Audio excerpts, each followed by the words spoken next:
Win, man, 4-0 in Bellator. Coming into this fight, you told me that you kind of were excited about it because it gave you a new body type, a new type of fighter to compete against in the cage. How do you feel like you passed that test?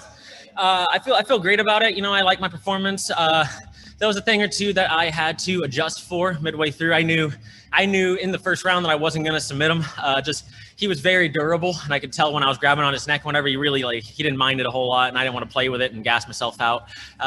Very strong. I got to strike a little bit more.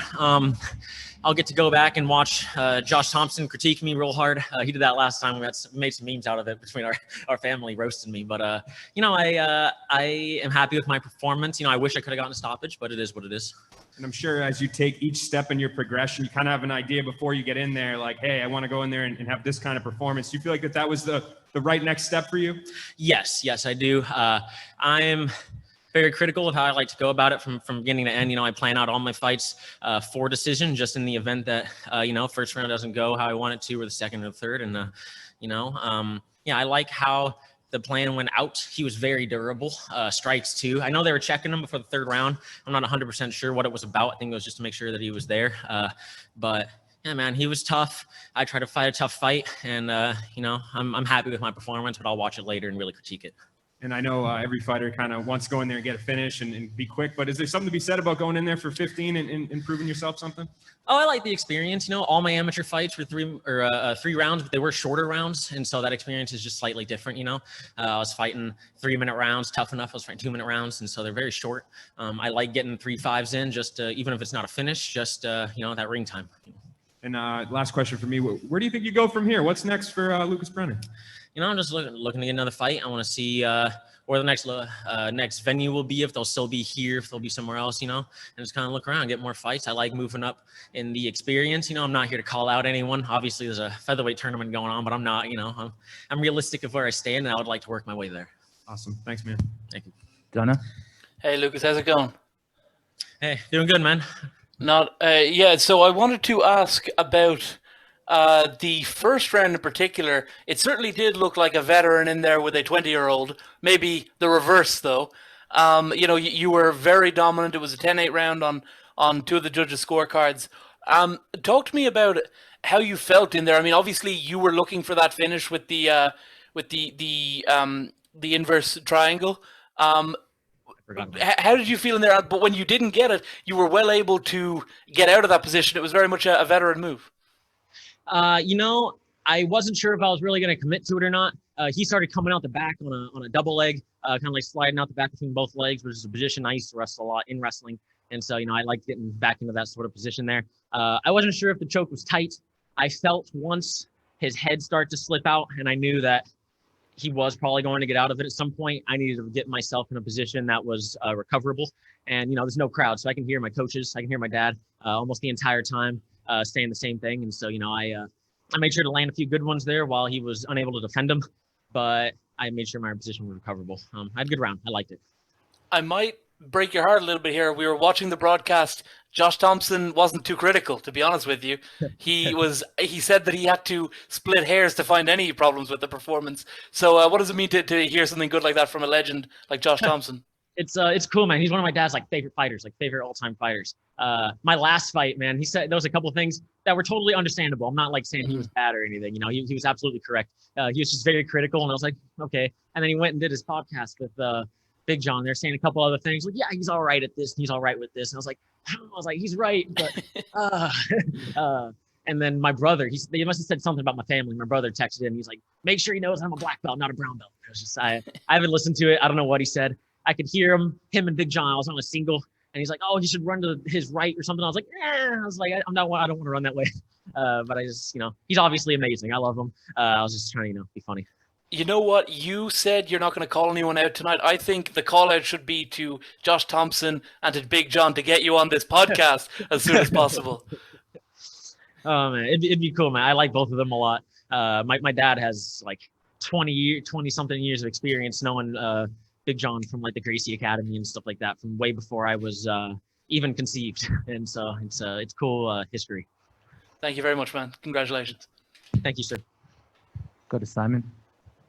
Hey, Simon Romero here. First of all, congratulations on the win, my man. Earlier, you mentioned that your father was in your corner for most of your fights, and this fight especially. But I want to know, what is it like having your father, since we saw Khonry Gracie's son was just competing before your fight? So talk to me. What was that like?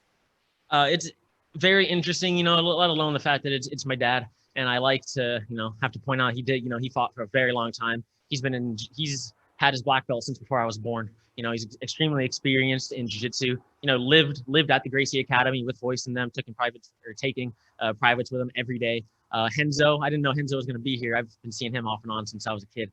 And I know they're very cool. And, it was awesome. And yeah, I think it was today, 27 years ago, the first UFC, and so, I get to, see Hoist a little bit, see Khonry, and see, we're kind of in that, like, trying to be our dad's position.